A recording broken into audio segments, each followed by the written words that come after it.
So these are my Marvel and DC villain standings. It's going to be the same thing as the Marvel hero standings, except I'm measuring how menacing they are, and their stories. So menacing is a factor into all this. Now the bottom rank are villains that not a lot of people have heard of, but I do enjoy their stories.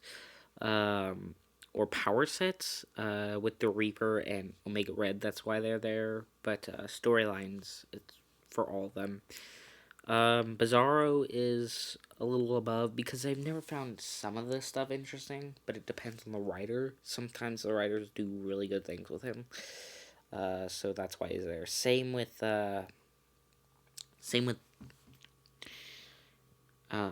Slade's daughter or Deathstroke's daughter, depending on what story. Once again, um, they did really good with her. Then they made her completely evil, had her cut out her eyes, go absolutely insane, and then it was just stupid what they did with her. I liked her being sort of an anti-hero. Same with the along the lines of Venom, although he is more a hero now, and I do like that. But Venom's on here for like not being as much of a villain. Riddler, once again, he either is really good or really bad in his writing, which is why he's here.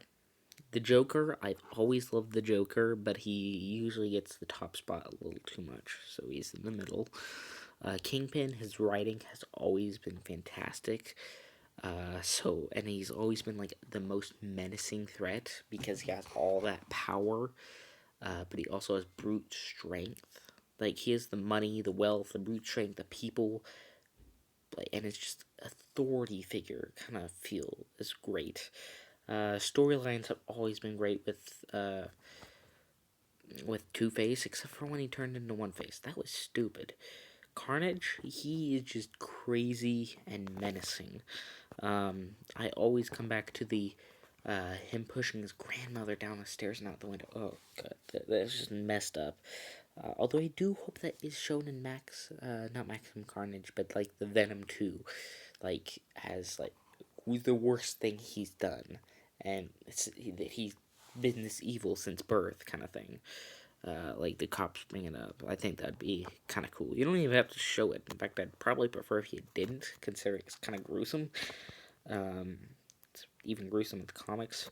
Juggernaut, I've always liked his rivalry with his stepbrother of Charles, and I liked it when he became a hero because a little small mutant.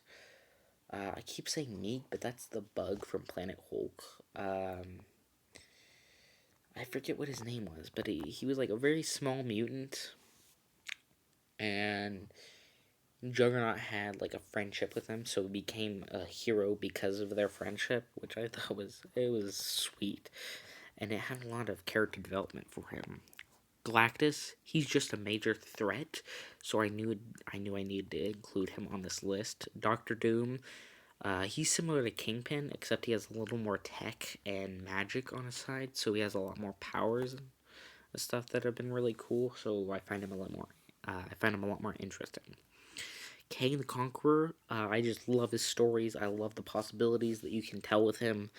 I've never found the character all that cool, but I found the stories he's been in cool. And he has been menacing, but he's just never been my favorite villain. Mr. Sinister, I have loved his stories, and I have found him menacing to the core. And I like him trying to chase after Jean and Scott's seed, so he can create the ultimate weapon, and he does a couple of times, but most of them fail or turn good, or but he's always been cool, and I've always wanted to see him in live action. We almost got that, but yeah, no, but I'm hoping he'll return soon. Him and Mojo, who's another person, who's somebody I would include on here if they had him in the list I was using, but they didn't. He's another X-Men villain. I'd love to see him live action. I'd like them to step away from Magneto.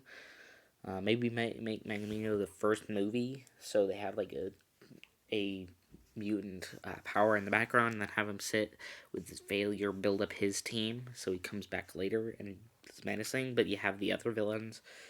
like Mojo and Mr. Sinister take place in the meantime. I think that'd be awesome.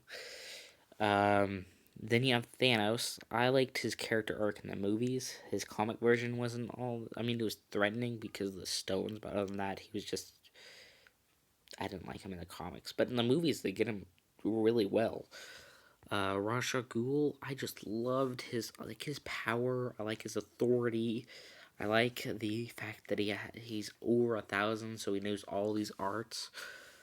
He's just really scary, really cool. I like the League of Assassins kind of stuff with him. Green Goblin, he has always been interesting in anything he's done, and he's always been one of my favorite characters and voice acting and everything. He's just my favorite as a villain to be inspired by for villains, for like if you're creating a villain. So I hope you have enjoyed this. I will let you take a look at all the standings one last time. And so please subscribe and go check out the other list videos. If these do fairly well, I will make more. If they don't, I will not.